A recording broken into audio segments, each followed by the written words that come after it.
안녕하세요. 옹기로운 학부모 생활 자녀교육 Q&S, 학부모님들의 자녀교육에 대한 고민에 답해드립니다. 중학생 자녀를 둔 학부모님의 사연입니다. 얼마 전 우연히 딸아이의 핸드폰에서 자기야, 자? 보고 싶어 라는 메시지를 보게 되었습니다. 평소 남자친구가 있냐고 물을 때마다 절대 아니라고 해서 내심 안도하고 있었는데 순간 만감이 교차했습니다. 불안하고 걱정되는 자녀의 이성교제, 부모로서 어떻게 하는 것이 좋을까요? 라고 고민을 남겨주셨네요.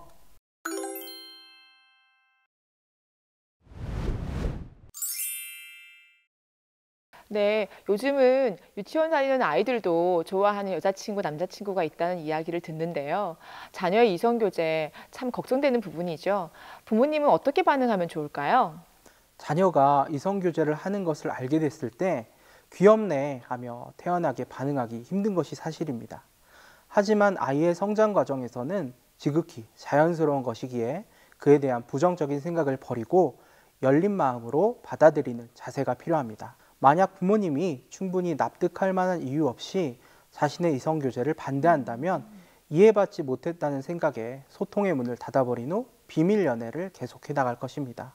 그렇게 되면 필요할 때 쉽사리 도움을 요청하지 못하게 되고 이는 더 큰 문제로 이어질 수도 있습니다.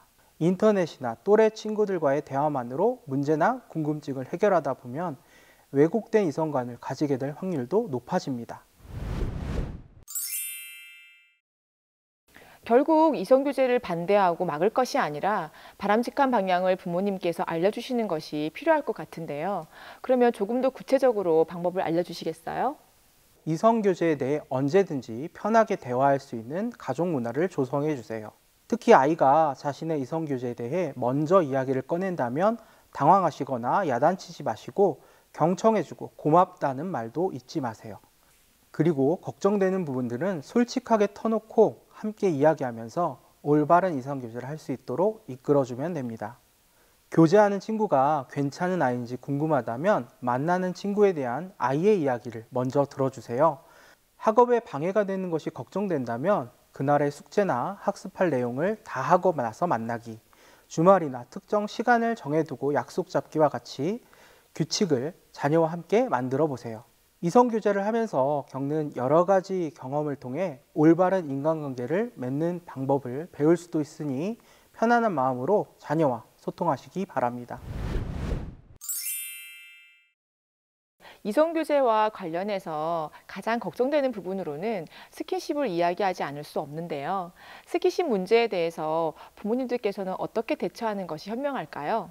UN 아동권리협약 30주년을 맞아 진행한 조사에 따르면 이성교제를 할 때 스킨십에 대해 부모들의 79.1%가 반대한 반면 자녀들은 61.1%가 괜찮다는 응답을 보였습니다.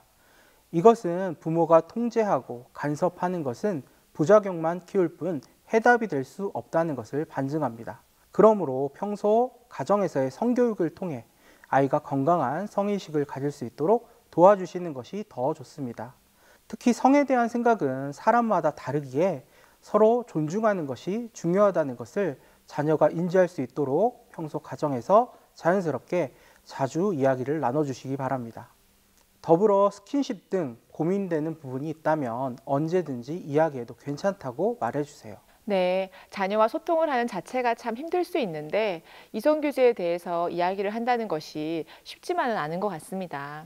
하지만 사랑을 배우는 과정에 있는 자녀들이 이성교제에 대해 긍정적인 인식을 가질 수 있도록 부모님들께서 도와주시기 바랍니다. 감사합니다.